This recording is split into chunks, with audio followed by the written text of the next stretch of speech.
Ever had a neighbor who acted like they owned the whole block? Last week, I told a woman she couldn't just waltz into my yard, and 3 minutes later, 911 was blowing up my phone. What started as a tiny clash spiraled into a whirlwind of legal threats, neighborhood drama, and a homeowners association twisted by her manipulation. I caught it all on camera, every word, every sneaky move she didn't think anyone saw. Can you guess who really held the upper hand? Share in the comments if you've ever faced someone like her, and let's see if I can flip the script on this HOA tyrant. I'm Miles Cooper, and 8 months ago my wife Claire and I settled into Willowbrook Heights, a cozy middle-class neighborhood in Texas that felt like the perfect place to start fresh. I'm a software engineer working from my home office, fingers flying across the keyboard while Claire pulls shifts as a 911 dispatcher for the city. We thought we'd landed in suburban paradise, manicured lawns, friendly faces, and that white picket fence dream we'd always wanted. But then we met Whitney Aldridge, our HOA president, who turned our quiet life into a war zone. It all kicked off on a crisp Tuesday morning in late September. Claire had left for her early shift at 6 a.m., and I was easing into my routine when I heard the crunch of footsteps on our gravel driveway. Peeking out my office window, I spotted her, a woman in her late 20s, blonde hair styled to perfection, dressed in designer clothes more fit for a country club than a neighborly visit. She wasn't heading for the front door like a normal person. No, she'd let herself through our side gate and was now in our backyard, snapping photos of our house with a professional-grade camera.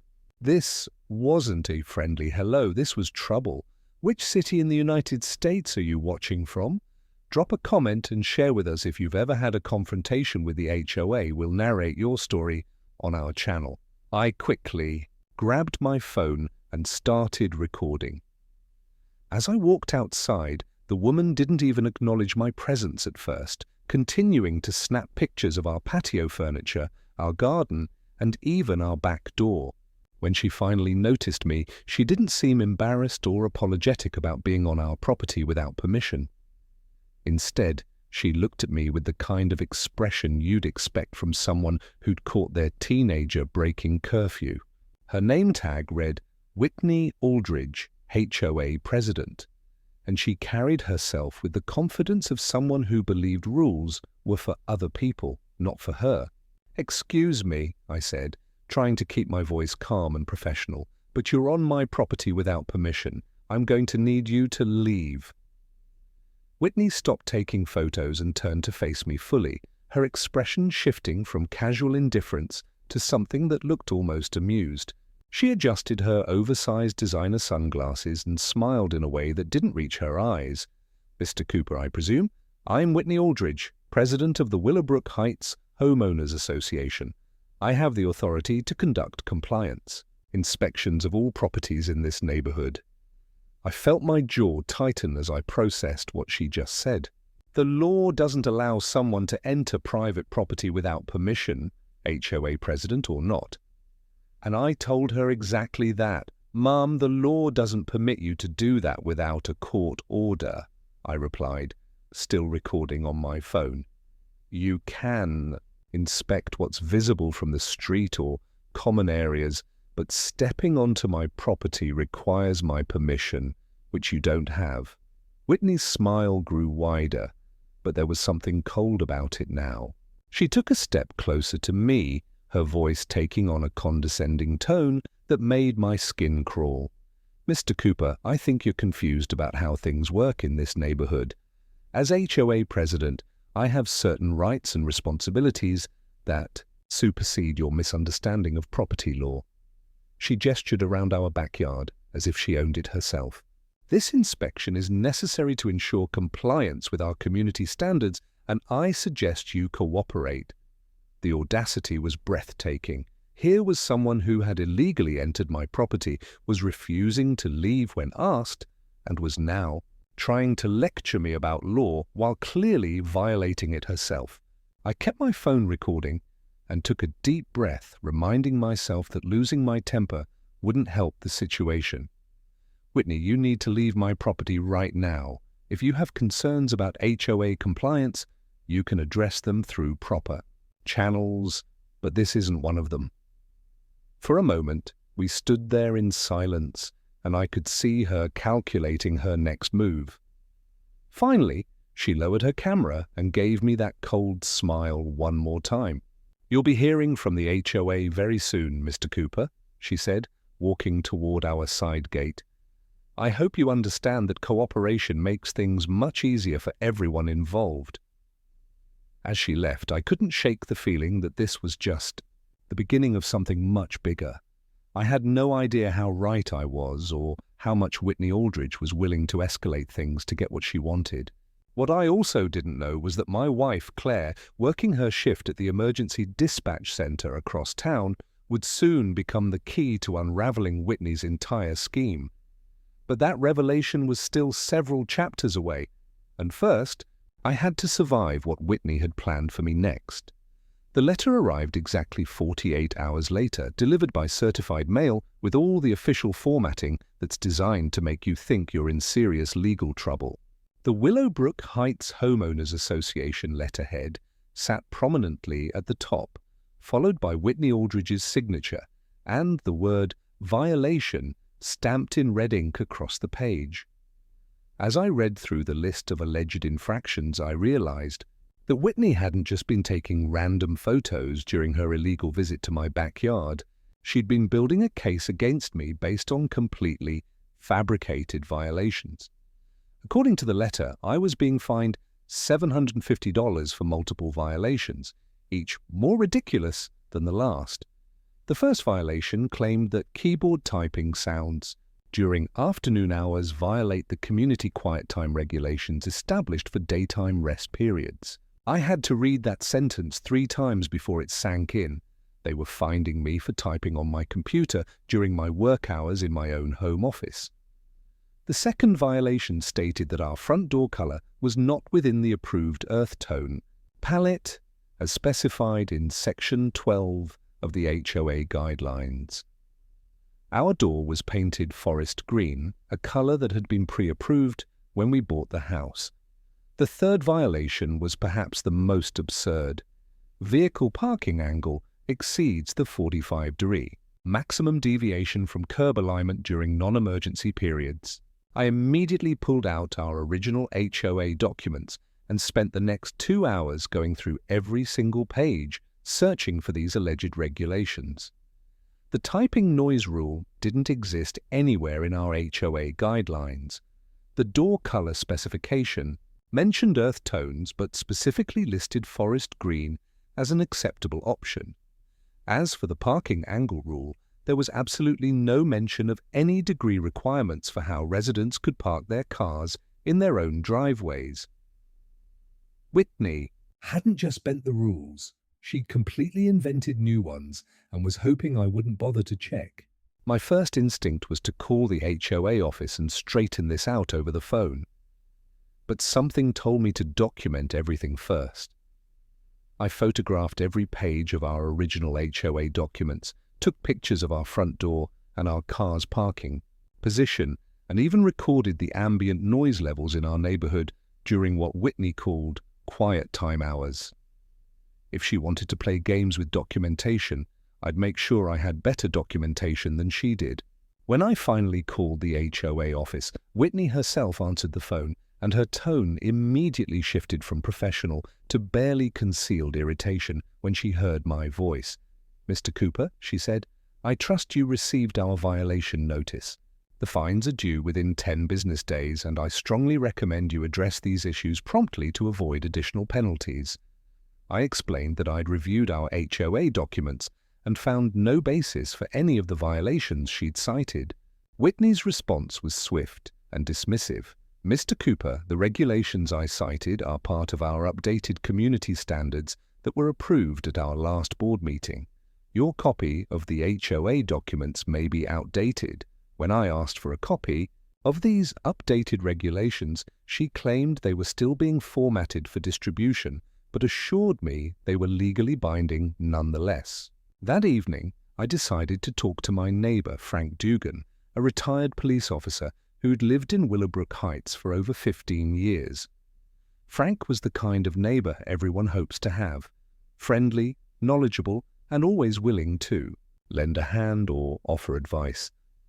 When I showed him Whitney's violation letter, his expression grew serious, and he shook his head slowly. He said, "You're not the first person to get one of these bogus violation letters. Whitney's been doing this for about 6 months now, and she's already forced 3 families to sell their homes and move out of the neighborhood."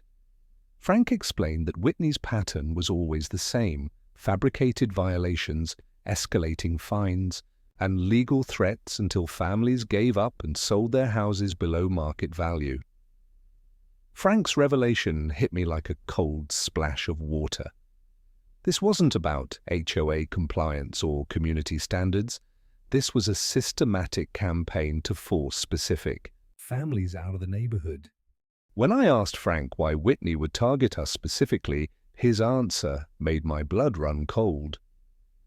"Whitney's younger sister is looking to buy a house in this area," Frank explained, "but she can't afford market prices. Whitney's been targeting newer residents or anyone she thinks won't fight back, hoping to create enough pressure that they'll sell cheap just to get away from the harassment." He showed me a folder full of similar violation letters that other neighbors had received, all citing the same non-existent regulations, all signed by Whitney Aldridge. As Frank and I talked, I began to understand the full scope of what I was dealing with. Whitney wasn't just an overzealous HOA president. She was running what amounted to an organized harassment campaign with the goal of manipulating our neighborhood's real estate market for her family's benefit. She had a small group of supporters within the HOA who consistently voted to approve whatever she proposed, whether it was legitimate or not. Her husband Cameron, a real estate attorney, provided what she called legal backing for her actions.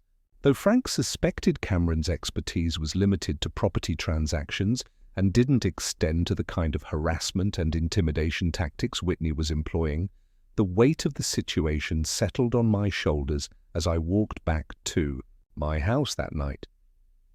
This wasn't going to be resolved with a simple phone call or a friendly conversation. Whitney had clearly chosen me as her next target, and she had no intention of backing down just because I'd caught her in a lie about the regulations. If anything, my challenge to her authority would probably make her more determined to escalate the situation. As I unlocked my front door, I found another letter taped to the glass. This one from an anonymous sender with no return address, containing a single type sentence: "Emergency HOA vote regarding 47 Oak Street scheduled. Non-compliance within 48 hours will result in stronger measures." Whitney didn't wait long to make good on her threats. 2 days after I'd challenged her fabricated violations, she returned to my property, but this time she brought backup. I was working in my home office when I heard voices in my front yard, and, looking out the window, I saw Whitney standing on my porch with a tall, thin man in an expensive suit, who I assumed was her husband, Cameron. They weren't alone. Whitney was holding what appeared to be an official-looking document, while Cameron had a briefcase and was setting up a small video camera on a tripod pointed at my front door. I grabbed my phone to record the encounter and walked outside to meet them. Whitney's demeanor had changed significantly since our last interaction. Gone was the fake smile and condescending politeness, replaced by a businesslike efficiency that was somehow more intimidating. Cameron looked uncomfortable, constantly adjusting his tie and avoiding direct eye contact. But Whitney stood with the confidence of someone who believed she held all the cards. "Mr. Cooper," Whitney announced. "As soon as I stepped outside, this is my husband, Cameron Aldridge, our HOA's legal counsel. We're here to serve you with an official notice of inspection authorization." Cameron cleared his throat and began reading from what looked like a legal document, though his voice lacked conviction. Under the authority granted to the Willowbrook Heights Homeowners Association, and in accordance with updated community compliance regulations, we hereby notify you of mandatory property inspection procedures to be conducted immediately. I interrupted him before he could continue, pointing out that mandatory inspections of private property require either the homeowner's consent or a court order, neither of which they had. Cameron glanced nervously at Whitney before continuing. The HOA bylaws grant us emergency inspection authority when compliance violations pose a threat to community standards. The whole scene felt like amateur theatre, with Cameron playing a role he wasn't comfortable with, while Whitney directed the performance. I kept my phone recording and calmly explained that whatever document they were reading from, it didn't override Texas property law or the Fourth Amendment. You're welcome to inspect anything visible from public areas, I told them, but you cannot enter my property or demand access to my home without proper legal authorization. Whitney's composure finally cracked, and her voice rose as she declared that I was obstructing official HOA business and that there would be serious consequences for my non-compliance. That's when Whitney made the mistake that would ultimately lead to her downfall. She called the police. While Cameron fidgeted with his briefcase and avoided looking at me, Whitney pulled out her phone and dialed 911, claiming that I was interfering with authorized property inspection and creating a hostile environment for HOA officials. I continued recording as she spoke to the dispatcher, making sure to capture every word of her complaint. What Whitney didn't know, of course, was that her call was being routed to the emergency dispatch center where my wife Claire was working her shift, but that revelation was still hours away. Officer Rodriguez arrived about 10 minutes later, and I could tell immediately that he dealt with similar situations before.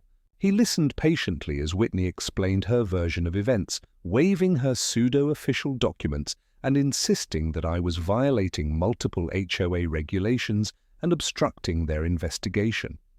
When it was my turn to speak, I showed Officer Rodriguez my recording of the encounter, my copy of the original HOA bylaws, and the violation letter with its fabricated regulations. The officer reviewed everything carefully before turning back to Whitney and Cameron with a skeptical expression. "Ma'am," Officer Rodriguez said to Whitney, "I need to see the specific legal authority that allows you to conduct mandatory inspections of private property without the homeowner's consent." Cameron fumbled through his briefcase and produced several documents, but Officer Rodriguez's frown deepened as he read through them. "These are standard HOA bylaws regarding common area maintenance and architectural approval procedures. There's nothing here that grants you authority to enter someone's property against their will or to conduct mandatory inspections without proper legal process." Whitney's face flushed red as she insisted that their authority came from recently updated regulations that hadn't been fully distributed yet. Officer Rodriguez looked at me and then back at Whitney with the kind of expression that police officers develop after years of dealing with people who think rules don't apply to them. "Ma'am, if these regulations exist, you'll need to provide proper documentation through legal channels.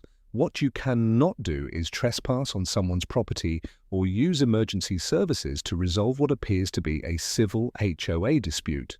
He advised Whitney and Cameron to leave my property and pursue their concerns through proper legal procedures if they believed they had a valid case. As they packed up their camera and documents, Whitney turned to me with a look of pure fury and made a promise that sent chills down my spine. "This isn't over, Cooper," she said, her voice low and menacing. "If you think hiding behind technicalities will protect you, you're wrong. I have enough votes in this HOA to make your life impossible, and I will use every tool at my disposal to make sure you understand how things work in this neighborhood." Cameron tried to pull her away, but Whitney continued her threat. "You have no idea what I'm capable of or how far I'm willing to go to maintain order in this community." As they walked away, I heard Whitney whisper to Cameron, "If we can't do This legally will find another way to get him out. That night, after Claire returned from her shift at the emergency dispatch center, I told her everything that had happened with Whitney and Cameron. Claire listened quietly as I showed her the violation letters, played the recordings from my phone, and explained the pattern of harassment that Frank Dugan had described. When I finished, Claire was quiet for a long moment, and I could see her mind working through the implications of what I'd shared with her. Finally, she looked at me with the kind of determination that had made me fall in love with her in the first place and said, "Whitney Aldridge picked the wrong family to mess with." Claire's experience as a 911 dispatcher had given her an extensive understanding of both emergency procedures and the legal system, and she immediately began helping me develop a comprehensive strategy to counter Whitney's harassment campaign. We spent the next several hours researching Texas HOA law, documenting every interaction I'd had with Whitney, and creating a timeline of events that clearly showed the escalating pattern of harassment. Claire also helped me understand the proper procedures for filing complaints against HOA officials who abused their authority.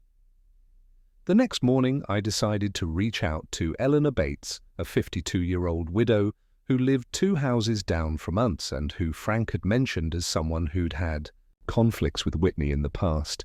Eleanor was initially reluctant to discuss her experiences, but when I showed her my violation letters and explained what had been happening, she opened up about her own encounters with Whitney's harassment. Eleanor revealed that Whitney had been systematically targeting anyone in the neighborhood who she perceived as a potential threat to her authority, using anonymous emails and unsigned letters to create an atmosphere of fear. Elilana showed me a folder containing copies of emails she'd received from anonymous senders, all with the same writing style and containing warnings about compliance, issues that never materialized into formal complaints. The pattern was clear. Whitney was using intimidation tactics to keep residents in line while she pursued her larger agenda of manipulating property values in the neighborhood. As I continued listening, Eleanor hesitated for a moment, then pulled open a drawer and took out a single folded page. "Whitney came to me last month," she said quietly. "She showed me these so-called violations and asked me to sign a petition against the Johnson family down the street. I signed it." Her eyes welled up slightly as she continued, "I didn't know the full story back then. I thought maybe they really were the problem, but now seeing what she's doing to you, it's the same pattern. I feel ashamed, Miles." Eleanor's confession hit me harder than I'd expected. Here was someone who'd been manipulated into participating in Whitney's harassment campaign against another family, and now she was realizing the full extent of what she'd been drawn into. It made me understand that Whitney's power didn't just come from intimidation, it came from turning neighbors against each other by feeding them partial information and exploiting their desire to maintain community standards. As I talked to other neighbors throughout the week, I began to see the full scope of Whitney's manipulation. She hadn't just been harassing individual families, she'd been systematically dividing the community by convincing some residents that others were the source of problems in the neighborhood. The anonymous emails, the fabricated violations, and even the petition campaigns were all designed to create an atmosphere where neighbors would police each other rather than questioning Whitney's authority. That weekend, Claire and I sat down to plan our counterattack strategy. We decided that simply defending against Whitney's harassment wasn't enough. We needed to go on the offensive and expose her activities to the proper authorities and to the broader neighborhood community. We created detailed files for every neighbor who'd been harassed, every fabricated violation notice, and every instance of Whitney exceeding her authority as HOA president. By Sunday night, we had compiled enough evidence to file formal complaints with the state regulatory agency and the local district attorney's office. Monday morning brought another certified letter, but this one was different from the previous violation notices. This letter claimed that I had been observed making threatening gestures toward HOA officials and that my hostile behavior had created a safety concern for authorized personnel conducting community business. According to the letter, Whitney was now claiming that I had threatened her during our previous encounters and that she felt unsafe conducting her duties as HOA. The letter concluded by stating that if I continued to interfere with HOA operations, she would contact law enforcement about my increasingly erratic behavior. Reading that letter, I realized that Whitney was preparing to escalate our conflict to a completely new level and that she was willing to make false accusations about my behavior to justify whatever she was planning next.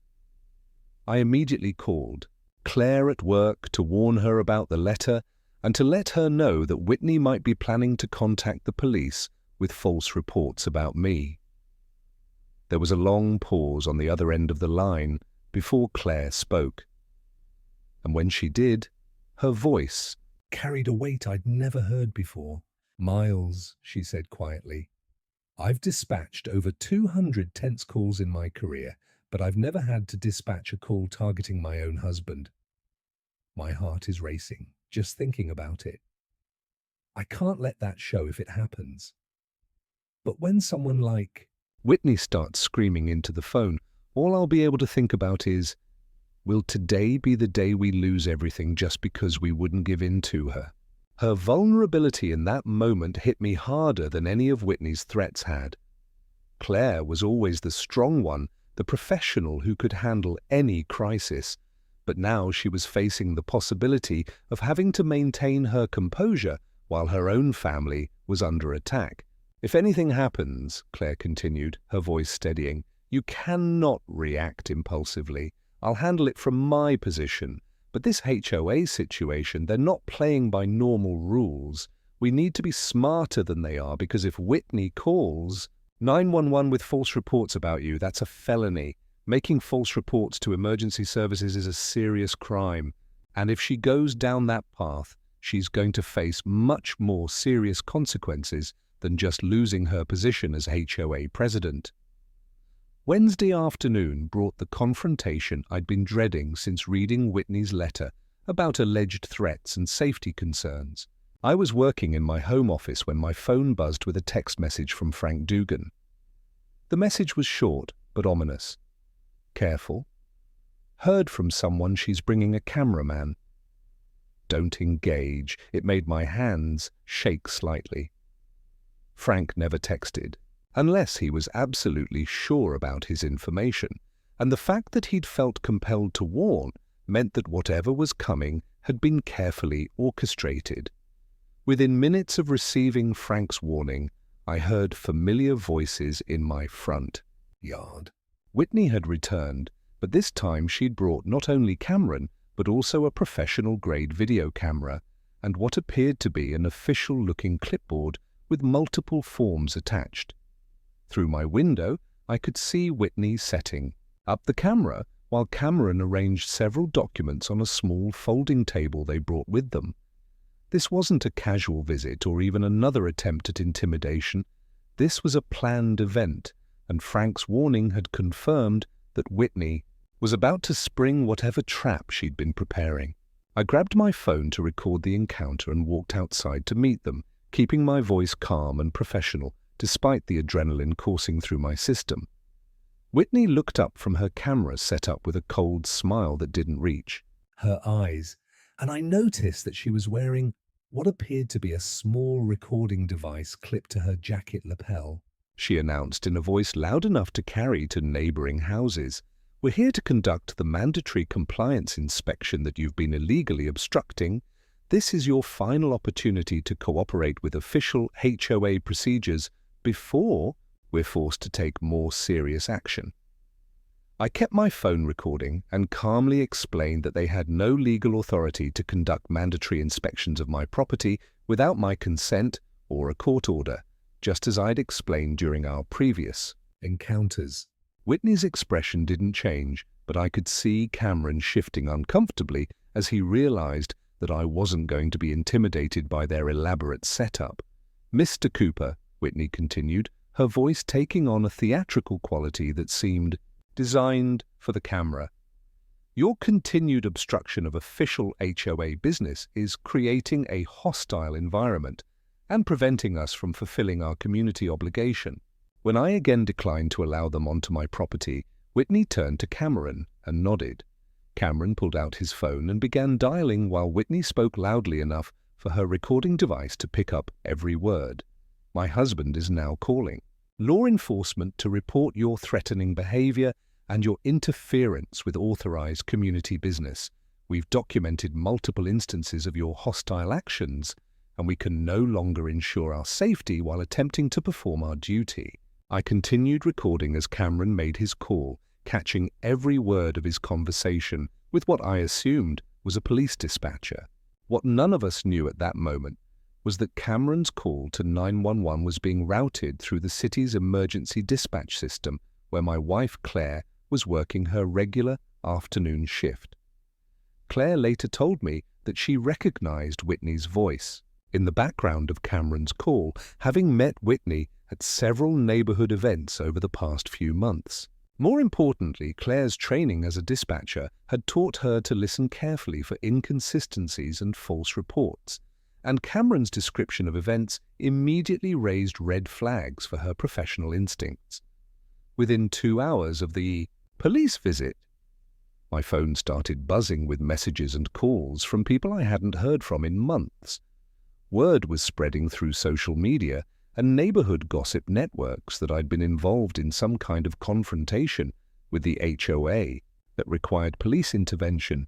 By evening, I'd received 3 calls from former colleagues asking if everything was okay, and one particularly painful text from a former co-worker that read, "Thought you retired early for peace and quiet. Turns out it was because you were getting sued." I didn't care what strangers thought about me, but when people I'd worked with for years started questioning my character based on rumors and half-truths, something inside me began to crack. I realized that a lie repeated enough times could become twisted into a version of justice. And for the first time in years, I wanted to run away from it all. The weight of being painted as the neighborhood troublemaker, the aggressive resident who threatened HOA officials, was starting to affect me in ways I hadn't expected, even though I knew the truth and even though I had evidence to support my version of events. The court of public opinion was already forming its judgment based on Whitney's carefully crafted narrative. That night, as I lay in bed, staring at the ceiling, I couldn't shake the feeling that Whitney had won something important in our confrontation. She'd managed to make me look like the aggressor, the unreasonable neighbor who couldn't follow simple community rules. She'd created doubt in the minds of people who knew me, and she'd positioned herself as the victim of my alleged hostility. For the first time since this whole ordeal began, I felt truly defeated. Not by her harassment or her fake violation letters, but by her ability to manipulate the story and make me question whether fighting back was worth the cost to my reputation and peace of mind. Claire found me in the kitchen at 2 in the morning, staring out the window at the darkened neighborhood that had once felt like home. Without saying a word, she sat down next to me and took my hand. "I know what you're thinking," she said softly, "but we can't let her win by making you doubt yourself. Tomorrow, everything changes." Officer Rodriguez called me after his shift. Whitney's pattern of false reports is about to catch up with her. Her words gave me the strength I needed to face whatever Whitney had planned next, but I couldn't shake the feeling that the real battle was just beginning. Thursday morning began with an unexpected visitor. Not Whitney this time, but Officer Rodriguez, who appeared at my door with a serious expression and a folder full of documents. "Mr. Cooper," he said, as I invited him inside, "I need to discuss yesterday's 911 call with you. There have been some developments that you should be aware of." Officer Rodriguez explained that Cameron's call had been flagged as potentially false, and that a review of Whitney's calling history had revealed a disturbing pattern of suspicious reports over the past 6 months. According to Officer Rodriguez, Whitney had made 6 previous calls to 911, all reporting various alleged threats or safety concerns involving neighbors in our community. In each case, the responding officers had found no evidence to support Whitney's claims. But Cameron's call yesterday had triggered a more thorough review because the dispatcher had noticed several inconsistencies and flagged it for investigation. Mr. Cooper, Officer Rodriguez said, "We now have enough evidence to pursue criminal charges for making false reports to emergency services." Officer Rodriguez asked me to provide a detailed statement about all of my interactions with Whitney. As I walked him through the timeline of events, he took careful notes and asked specific questions about Whitney's claims and behavior during each encounter.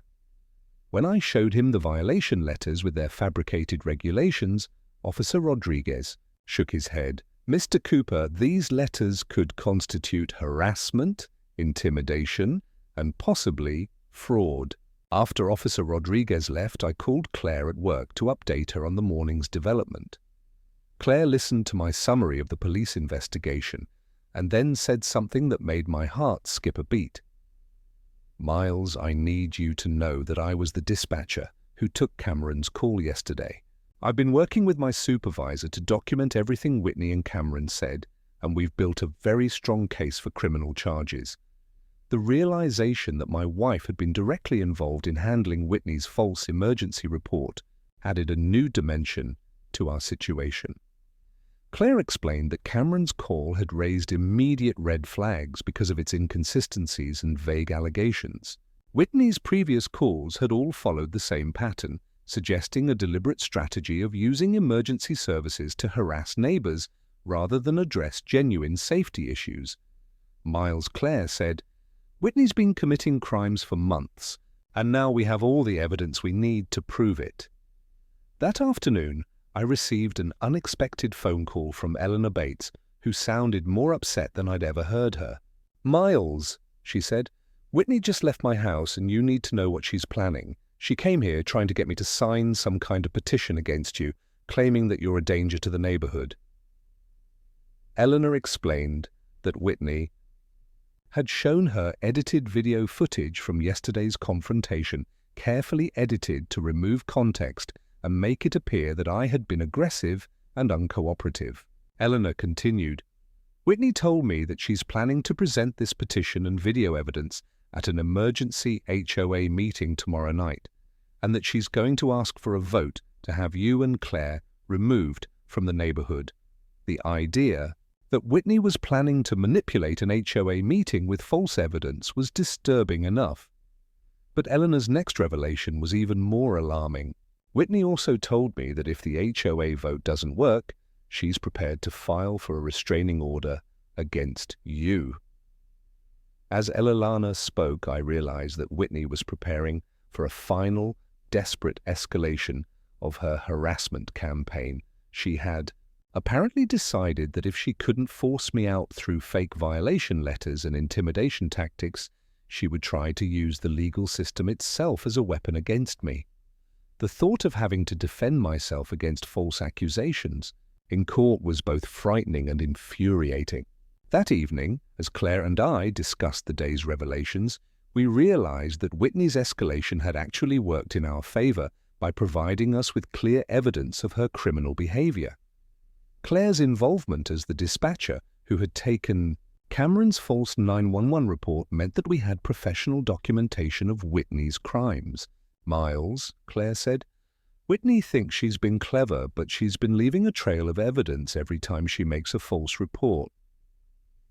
The irony wasn't lost on me. Whitney's own escalation tactics had provided us with the evidence we needed to stop her permanently. Friday evening's emergency HOA meeting was held in the community center, and the tension in the room was palpable as residents filed in to hear Whitney's presentation about what she called critical safety concerns affecting our entire neighborhood. Whitney had clearly spent considerable time preparing for this meeting. She had multiple folders of documents a laptop connected to a projector for showing her edited video footage, and even a small stack of what appeared to be legal briefs, supporting her various claims about HOA authority and community safety standards. Whitney began her presentation by describing me as a hostile and uncooperative resident who had repeatedly threatened HOA officials and interfered with legitimate community business. She showed her carefully edited video footage, which had been cut to remove all context and make it appear that I had been aggressive and unreasonable during our encounters. Whitney then produced her petition, which she claimed had been signed by concerned resident who feared for their safety because of my alleged threatening behavior. She concluded by asking the HOA to vote for my immediate removal from the community, based on violation of safety standards and disruption of neighborhood harmony. I had been preparing for this moment all week, and when Whitney finished her presentation, I stood up and asked for permission to respond to her allegations. The board granted my request, and I began by introducing Claire, who had taken time off from her shift to attend the meeting. Before I address Whitney's claims, I said, "I want everyone to meet my wife, Claire Cooper, who works as a 911 dispatcher for our city's emergency services." The introduction of Claire caused a murmur of recognition throughout the room, as many residents had met her at various neighborhood events, but hadn't known about her professional role. Claire stood up and addressed the room with the calm professionalism that had made her successful as an emergency dispatcher. "Ladies and gentlemen," Claire said, "as a 911 dispatcher, I have access to all emergency calls made in our city, including calls made by residents of this neighborhood. Yesterday afternoon, I personally took a call from Cameron Aldridge reporting alleged threatening behavior by my husband, Miles. After reviewing that call and checking our archives, I discovered that Whitney Aldridge has made 6 false reports to 911 over the past 6 months, all alleging threats or safety concerns that responding officers found to be unsubstantiated." The room fell silent as Claire continued her explanation. Making false reports to emergency services is a Class A misdemeanor in Texas, and Whitney's pattern of false reporting has triggered a criminal investigation by our police department. More importantly, I have documentation showing that every allegation Whitney has made about threats or dangerous behavior has been fabricated. Claire then introduced Travis Mitchell, her fellow dispatcher who had accompanied her to the meeting with copies of all the relevant call recordings and police reports. Travis stood up and addressed the room with the authority of someone who had spent years identifying false emergency reports. "I have reviewed every 911 call made by Whitney and Cameron Aldridge over the past 6 months, Travis said, "and I can tell you that each call follows the same pattern of vague allegations that cannot be substantiated when officers respond. This is classic abuse of emergency services, and it's a serious crime that our department takes very seriously." Travis then played audio recordings of several of Whitney's previous 911 calls, demonstrating the pattern of false reporting that had led to the criminal investigation. As the room listened to the recordings of Whitney's false emergency reports, I could see the mood shifting dramatically. Residents who had been nodding along with Whitney's presentation were now looking at her with suspicion and anger, realizing that she had been manipulating them and abusing the emergency services system for her own purposes. Eleanor Bates stood up and addressed the room, explaining how Whitney had tried to pressure her into signing the petition against me, and how Whitney had shown her edited video footage designed to make me appear threatening and dangerous.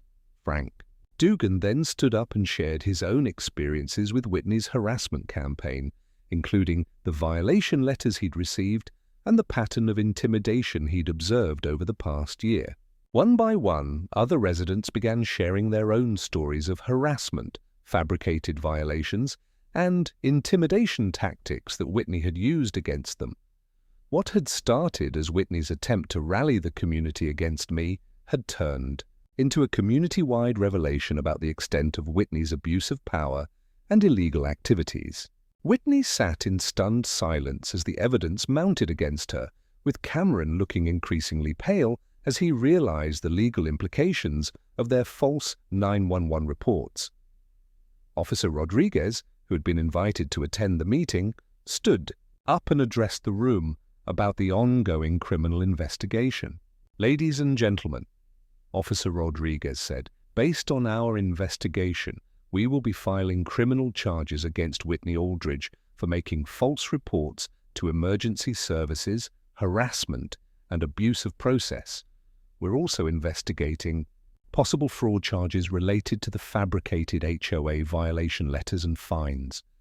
The HOA board called for an immediate vote of no confidence in Whitney's leadership, and the result was overwhelming. 23 residents voted to remove Whitney from her position as HOA president, with only 2 abstentions and no votes in support of Whitney. Eleanor Bates was nominated and unanimously elected as the new HOA president, with a mandate to review all of Whitney's previous actions and reverse any illegal or unethical decisions she had made during her tenure. As the meeting concluded, Whitney stood up and made one final attempt to salvage her position, claiming that the entire proceeding was a conspiracy against her and that she would fight these false charges in court. Her words fell on deaf ears. However, as residents filed out of the meeting, discussing the shocking revelations about Whitney's criminal behavior and expressing relief that her harassment campaign had finally been exposed, Cameron approached me privately and apologized for his role in Whitney's scheme, explaining that he had been pressured into supporting her actions and hadn't fully understood the legal implications of what they were doing. 2 weeks later, Whitney was formally charged with 6 counts of making false reports to emergency services, multiple counts of harassment, and 1 count of fraud related to her fabricated HOA violation letters. She ultimately pleaded guilty to reduced charges in exchange for paying $5,000 in fines, serving 6 months of probation, and agreeing to move out of our neighborhood permanently. Cameron, who cooperated with the investigation and testified about Whitney's actions, received a formal reprimand from the State Bar Association but avoided criminal charges. The Willowbrook Heights neighborhood has been peaceful ever since Whitney's departure, with Eleanor Bates proving to be an excellent HOA president who focuses on actual community improvement rather than harassment and intimidation. Claire and I have settled into the quiet suburban life we originally hoped for when we moved to the neighborhood, though we occasionally laugh about the irony that Whitney's downfall came about because she called 911 without realizing that my wife would be the one answering her calls. Sometimes the best way to deal with a neighborhood bully is simply to let them destroy themselves through their own illegal actions while making sure you document everything they do along the way. Whitney learned the hard way that harassment, intimidation, and false reporting are serious crimes with serious consequences, and that trying to abuse the legal system usually backfires on the people who attempt it. As for me, I learned that having a wife who works in emergency services is even more valuable than I originally thought, especially when dealing with people who think they can manipulate the system to get what they want.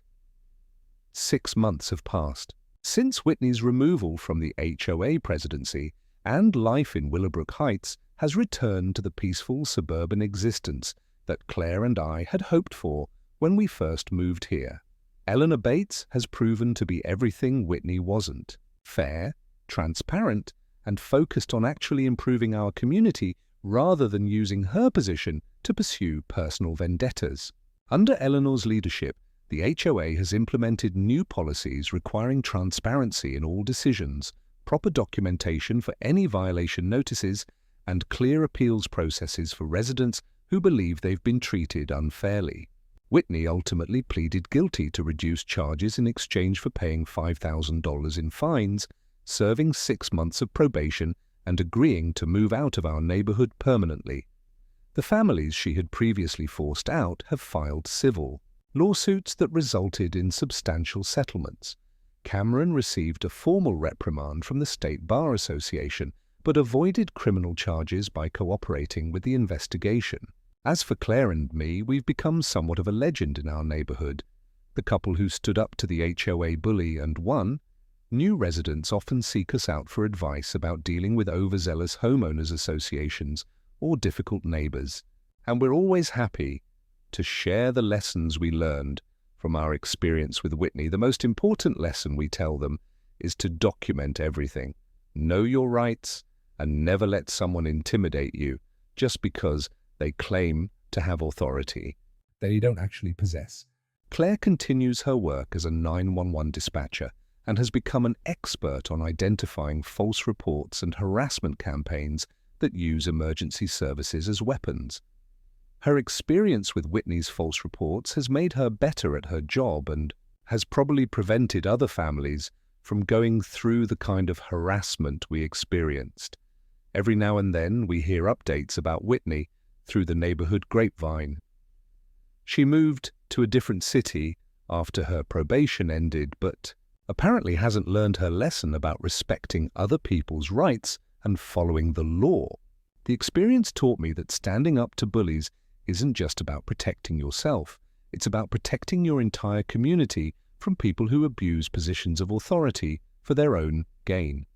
Whitney's harassment campaign affected multiple families in our neighborhood, and by fighting back against her illegal activities, we helped protect other residents who might not have had the resources or knowledge to defend themselves.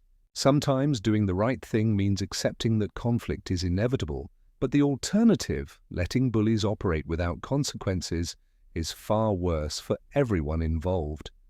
If you ever find yourself dealing with a neighborhood bully, HOA, tyrant, or anyone else who tries to use fake authority to intimidate you, remember that